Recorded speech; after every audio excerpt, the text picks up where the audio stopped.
Finalmente chegou o dia de falarmos desta importante obra da literatura mundial, publicado no Brasil pela Companhia das Letras.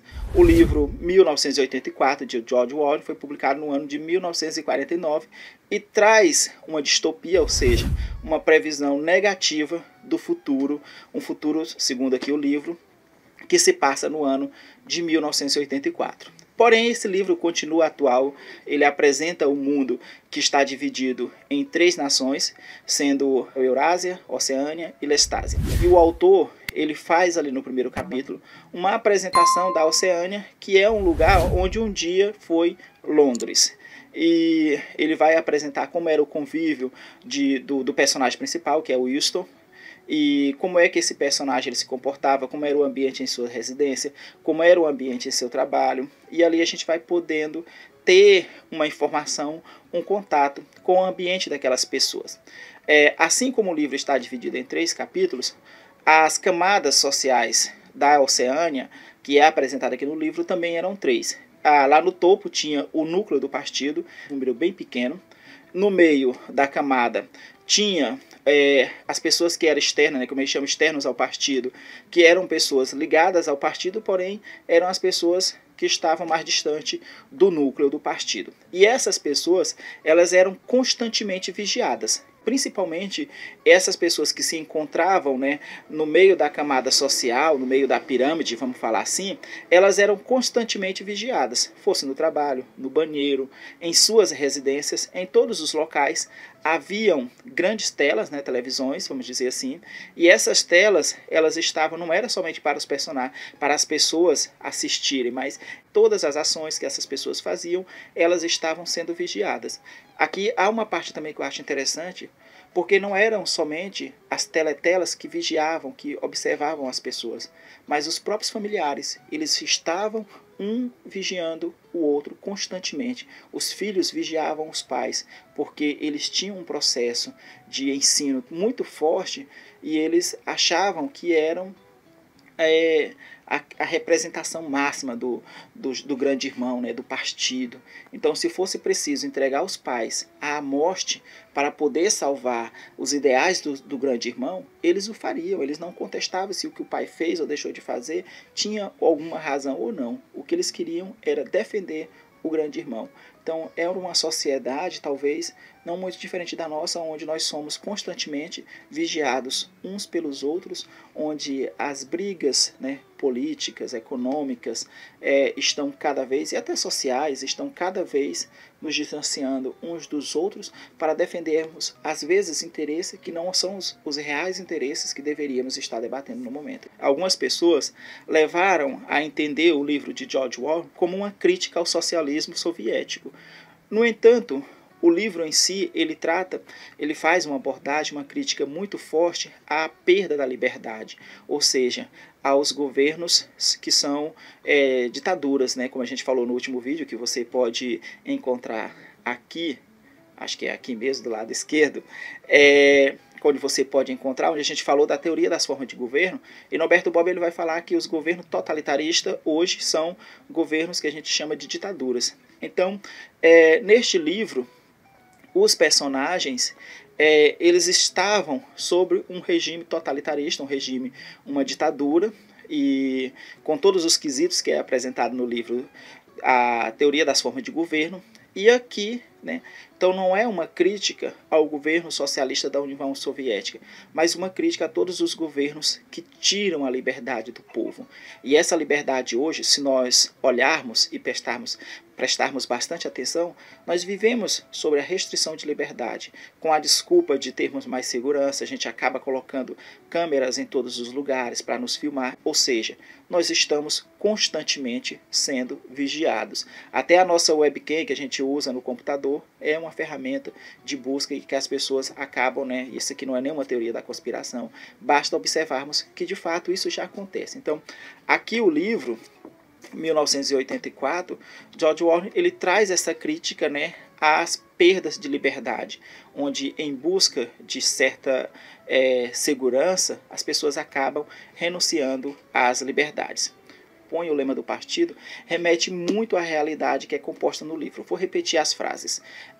Guerra é paz, liberdade é escravidão e ignorância é força. Então, essas três frases, né, ela nos arremete à realidade do livro. Quando eu disse que no primeiro capítulo é uma apresentação, o segundo capítulo é o momento onde o Easton se encontra com Julia, que é uma personagem que lá no primeiro capítulo foi apresentada e ele tinha uma certa raiva dela, né, porque em um dos encontros que eles tiveram no momento de ódio, ele até imaginava coisas horríveis com ela. E quando ele encontra no segundo capítulo, onde eles começam a se conhecer, começam a se gostar, eles passam a trazer o incômodo de como é viver em uma comunidade onde você tem todas as suas liberdades retiradas. A terceira camada é os proletas. E os proletas, eles são pessoas que eles não eram tão constantemente vigiadas. Por quê?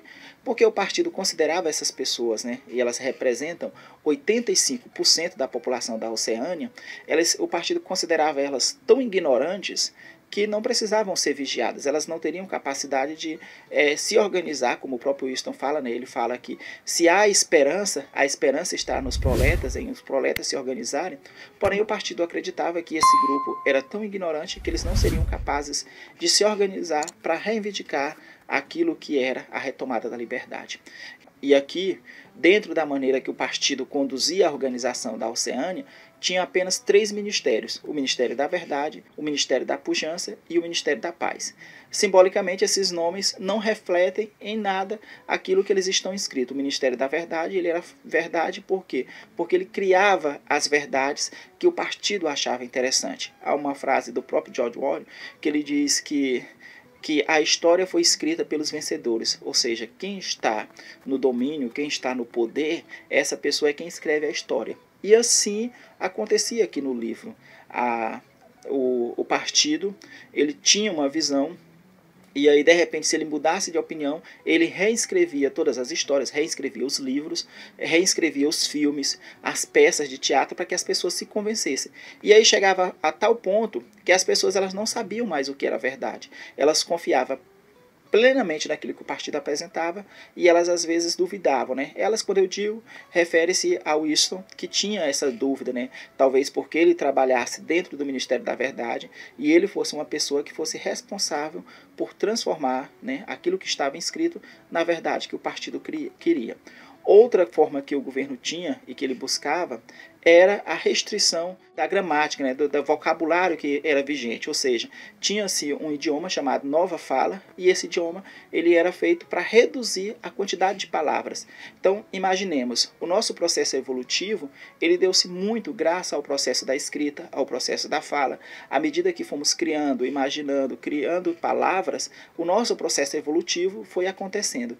E lá pretendia-se retirar o máximo possível de palavras e que coubesse somente as palavras que eram interessantes para o partido, ou seja, era uma maneira ainda mais de controlar o povo. Então, no Ministério da Verdade, criava-se as verdades que o partido queria ou as mentiras para encobrir aquilo tudo.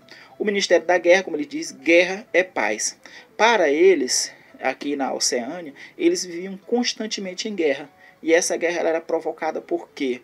Porque eles queriam a todo custo manter ali a comunidade, manter as pessoas sob sustos, né? Ali o tempo todo elas achavam que precisavam de uma força armada para que pudesse protegê-las de outra nação, enquanto na verdade aquilo estava simplesmente construindo as forças necessárias para manter aquela comunidade sobre o jugo daquele partido. E por fim, o terceiro capítulo deste livro narra um momento onde é um momento muito importante, onde Winston e Julia são presos e eles são contestados, né, diante de suas convicções, diante de suas verdades. Ou seja, até o momento que eles questionam o Winston se 2 mais 2 são 5. E ele fala que não, que são 4. Ele, não, mas você vai ter que acreditar que 2 e 2 são 5. E há um processo para que essa verdade entre em sua mente, um processo doloroso, que eu não vou também entrar em muitos detalhes, porque eu já trouxe detalhes demais do livro. e para que você possa ter a curiosidade de despertar-se à leitura deste importante clássico mundial. Por fim, eu quero trazer só uma análise do contexto a qual o livro se passa, né? O livro foi escrito em 1949, poucos meses antes da morte do autor, George Orwell, do escritor, e prevê um futuro em 1984, como está dizendo aqui. Porém, essa realidade ela se passa posterior à Segunda Guerra Mundial. E o autor ele viveu em um período de constantes guerras, a Primeira Guerra Mundial, depois a Segunda Guerra Mundial e várias outras guerras. E aqui então ele traz uma análise que é uma distopia que apresenta a desesperança na humanidade. Por quê? Porque ele questiona, mesmo depois de inúmeras conquistas, dos avanços da mente, né, das revoluções industriais que aconteceram, de um processo onde a humanidade tinha mais contato com a ciência, onde se esperava que as pessoas fossem ser capazes de viver harmonicamente umas com as outras, sem ter ganância, sem ter certas ambições, isso mostra-se totalmente o contrário. E o que percebe-se é um universo onde as pessoas mais exploram. Então, por isso que ele traz, mais exploram e mais retiram a liberdade de determinados grupos para poder conquistar aquilo que buscam. E a análise de George Orwell é muito interessante nessa perspectiva, para a gente imaginar que o quanto a humanidade ainda há dificuldades em avanços realmente significativos. Ou seja, se pensarmos, talvez não era para haver tamanhas desigualdades no mundo, mas nós nos limitamos a uma bolha, a um ambiente onde não nos permitimos perceber a necessidade de avançarmos e de enxergar a pluralidade de coisas que são necessárias serem vistas e buscadas, né, como meio de transformação. Então, um livro excelente, 1984. Eu quero depois trazer, né, quem sabe a gente organizar para gravar um comparativo entre esse livro e o livro de Aldous Huxley, Admirável Mundo Novo. São duas distopias que trazem uma realidade assim muito interessante para observarmos e comparar com a nossa realidade. O quanto nós estamos negligenciando os avanços tecnológicos, o quanto nós estamos negligenciando o conhecimento, o quanto nós estamos nos colocando sob julgo, né, de certos conhecimentos. Super indico 1984, de George Orwell, um livro excelente. Um grande abraço, se inscreva em nosso canal, ajude o crescimento desse canal. Agradeço às pessoas que estão inscritas, hoje eu já olhei 871 inscritos, então muito obrigado a você que faz parte do nosso canal, muito obrigado a você que acompanha os nossos vídeos. Propague para mais amigos, para mais pessoas. Um grande abraço, fui e até o próximo vídeo.